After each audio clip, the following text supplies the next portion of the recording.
The innovation strategy was actually launched about 3 years ago, and the whole point was to think about how the university can position itself in order to engage in a forward-looking way with the major challenges that we face in society today.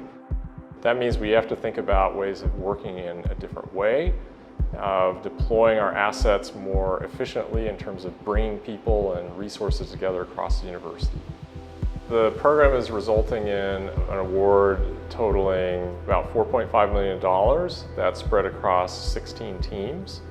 4 of those are receiving major awards of approximately $1 million each.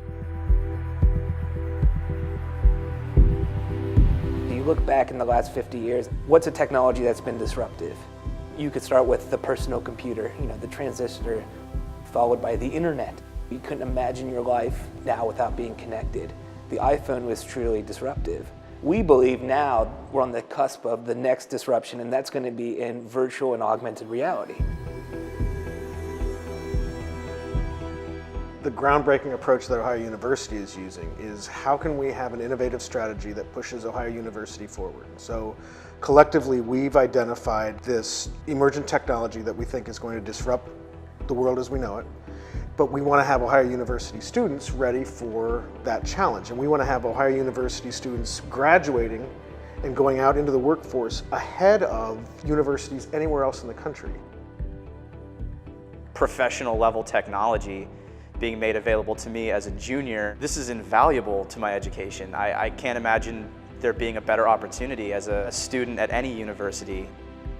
Imagine that you're training healthcare professionals, trying to create different medical environments, not only in a laboratory or in a hospital, but on the side of the road with cars whizzing by because an accident just happened. And that's challenging enough to be able to do that, but then can you do that in a war environment? Can you do that in the back of an ambulance, in a helicopter? And so we can not only do the tactile training, but then we can put that tactile training in 18 different environments and let the medical student practice.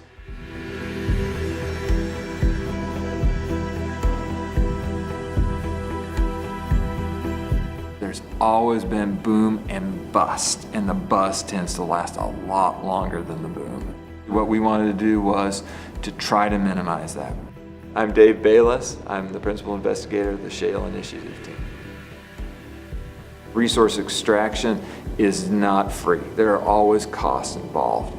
Some people are winners, some people are losers, but in the long term, it usually leaves a mark. Truly, to answer the problem of the poor economic outcomes from resource extraction, you have to approach it from multiple directions.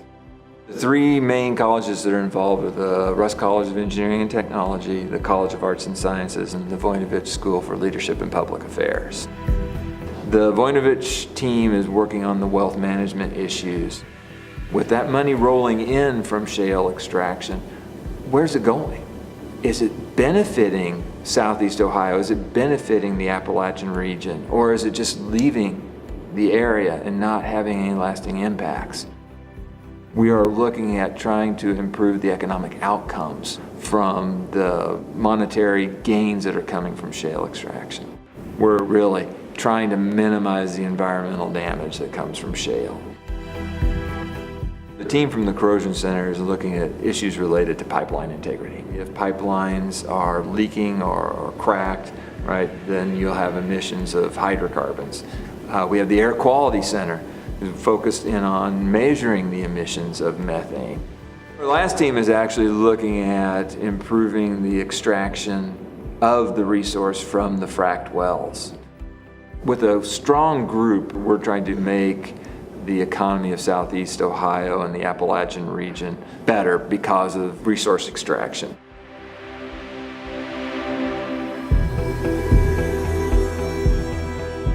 Our traditional teaching practice is eroding under pressure in a variety of ways. We cannot continue to offer a traditional curriculum in a traditional way. E-learning 15 years ago was not something people were talking about routinely as the future of learning. Now it's a given that we will be doing online learning. What's the next thing? I'm Brad Cohen, the Senior Vice Provost for Instructional Innovation here at Ohio University. I've been in this space of thinking about how technology, new learning space designs, and so on, how these things might alter and improve the way we reach our students.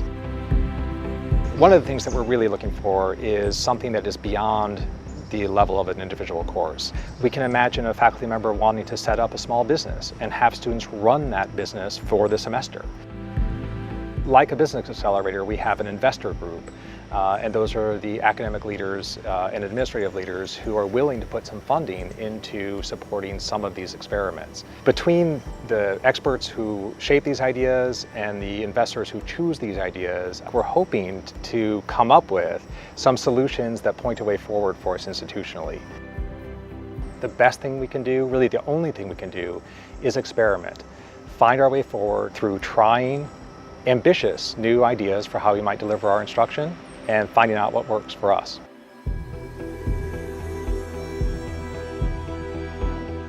The major problem is osteoporosis, which is a disease characterized by weakened bone, making it prone to fracture. Half of women are going to experience an osteoporotic fracture in their life, and about 20 to 25% of men will experience an osteoporotic fracture.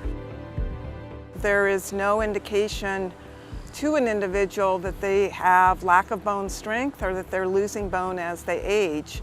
So it's not till they fracture that they know they have a problem.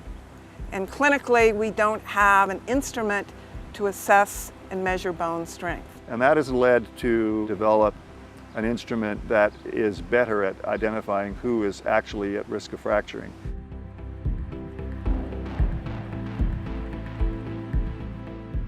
The innovation strategy has provided a large sum with which we can address and reduce the technical risk associated with this project.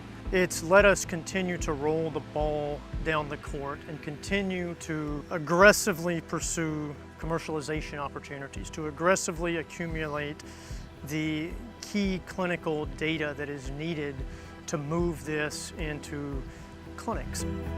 We've had people in the medical school and in arts and sciences and engineering, but now we're working with people in the physical therapy. We've added engineers. We found expertise we didn't know was on campus. We will, by the end of the Innovation Strategy Project, have gathered the data necessary to make investors eager to put their money into the further commercialization of the technology.